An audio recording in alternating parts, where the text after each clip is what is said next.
Você já parou para pensar que talvez a realidade não seja como você acredita que realmente ela é? Platão, em sua obra A República, escreveu a Alegoria da Caverna. Hoje, a neurociência, a psiquiatria, faz uma interface muito grande com essa interpretação de mente dada por Platão. Nessa figura, vocês vão ver aí adiante, mostra seres humanos acorrentados desde o início do seu nascimento. Atrás deles, você observa uma fogueira representando a luz e ambos, pessoas, produzindo sombras na parede.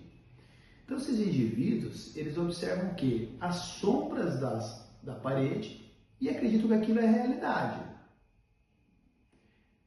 Então, o que nós podemos observar? Que é uma realidade produzida e eles realmente não têm noção que essas pessoas atrás estão produzindo.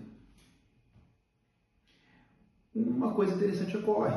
Um desses prisioneiros se liberta, sai da caverna, consegue ver a luz solar, retorna para contar para os outros prisioneiros o que ele viu e é hostilizado. O que é interessante nessa obra, né?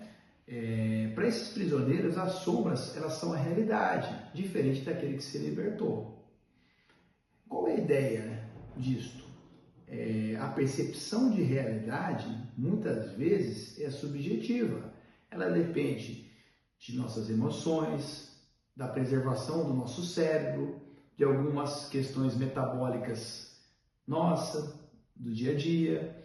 Então, é interessante quando você observa, por exemplo, uma maçã, a tua ideia de maçã é uma percepção, uma interpretação do que você tem em sua memória, em seus sentidos, o que você já sentiu comendo uma maçã. Então, é uma interpretação que pode variar de pessoa para pessoa.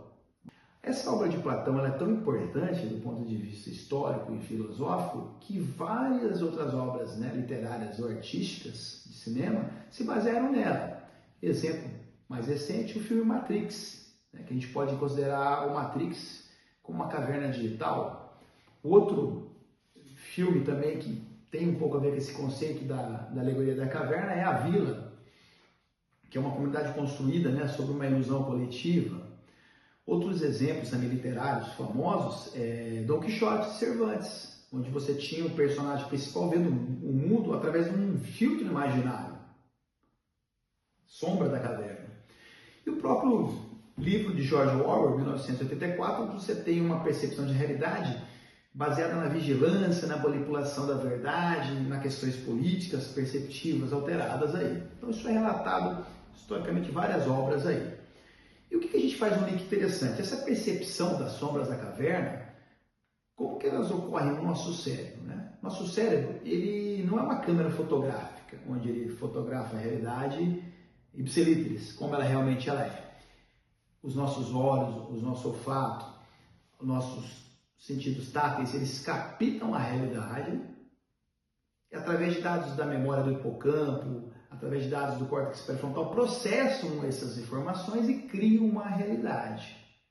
E o que é interessante, até uma coisa a gente fazer para comparar aqui, duas pessoas elas podem ver uma mesma situação de maneira completamente diferente, dependendo de como funciona esse processamento cerebral, os dados de realidade, seu estado emocional. Trazendo para a neurociência atual, Friston, um neurocientista, tem um artigo muito interessante que fala sobre o princípio da energia livre no cérebro. O que acontece? Basicamente, nossa mente, ela tenta predizer ou prever a realidade.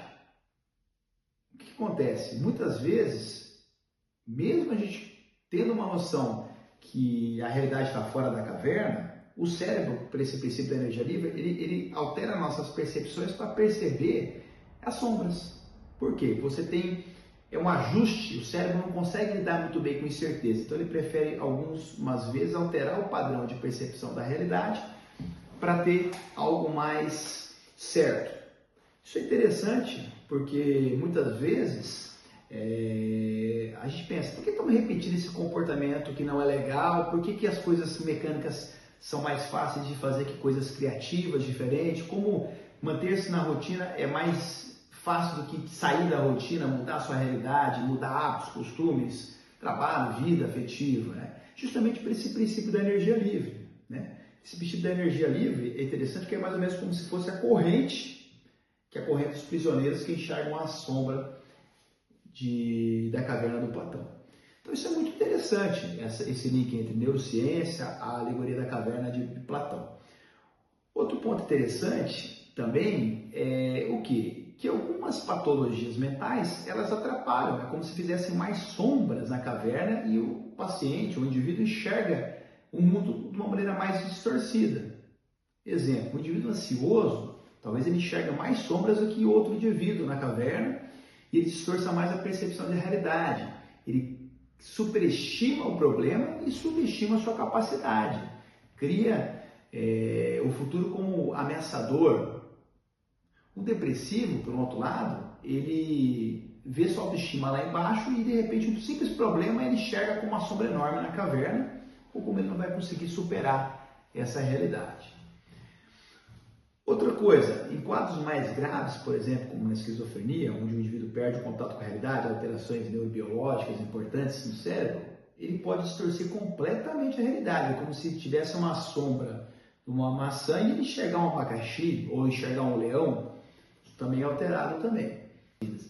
Existem também sombras atuais, culturais, como diríamos, uma caverna cultural. Exemplo, as redes sociais podem distorcer algumas vezes a opinião, pode distorcer julgamentos, pode proporcionar comparação social. Então, às vezes, há uma manipulação cultural, por exemplo, por excesso de rede social ou por publicidade excessiva. Então, é importante a gente conhecer esses funcionamentos e que a nossa interpretação de realidade, nós temos que buscar o melhor de nós, da nossa lente, né, de percepção, quebrar as correntes para ter uma vida mais tranquila, menos influenciável por elementos externos, né, de mundo, de cultura, que possam gerar mais sofrimento interno. Outro ponto importante também é isso, cada um de nós vê, será que nós estamos enxergando realmente a vida como ela é, a realidade? Será que alguém está influenciando nossa opinião, nossa forma, como se fosse uma lente para enxergar a realidade? Será que fatores culturais estão atrapalhando? Será que eu tenho algum tipo de transtorno mental que pode estar bloqueando essa minha maneira de enxergar o mundo com a realidade? Então, esses são dados muito interessantes para nós pensarmos aí, sobre esse link entre a alegoria da caverna, neurociência e psiquiatria. Então, para vocês, né, vou deixar os artigos de referência, eu recomendo, se possível, né, leia a alegoria da caverna, é uma obra fantástica do Platão, você pode ter várias interpretações, se puder, ler a República. República é o manual da vida. Um dos livros que eu mais gosto, a República de Platão. Você vai achar informações para a tua vida toda ali, útil, sobre ética, valores, planejamentos, então é fundamental. Vou deixar o artigo do Freestone aí, falando sobre o princípio da energia livre, para nós tentarmos, por que será que a gente tem uma tendência à repetição, uma tendência a distorcer determinadas percepções. Esse artigo é muito interessante, ele mostra isso. O cérebro tende a reduzir a incerteza e tenta ajustar a nossa percepção de realidade para errar menos, e isso algumas vezes gera problema, né, sociais ou, em casos mais graves, até patológico. E uma coisa também que é interessante é, através das obras literárias, Don Quixote, George Orwell, 1984, o próprio Matrix, a gente começar a perceber sobre essa questão. Será que a realidade está distorcida por alguma patologia? Será que a minha realidade está distorcida por questões culturais, por questões emocionais, por questões de escolha de amizades, por questões de escolhas de afetivas, por escolhas profissionais? Então, como deixar as correntes ou como deixar a energia cerebral nossa, nosso estado mental, fluir de maneira mais harmônica. É isso. Agradeço a atenção de todos e todas aí. Grande abraço.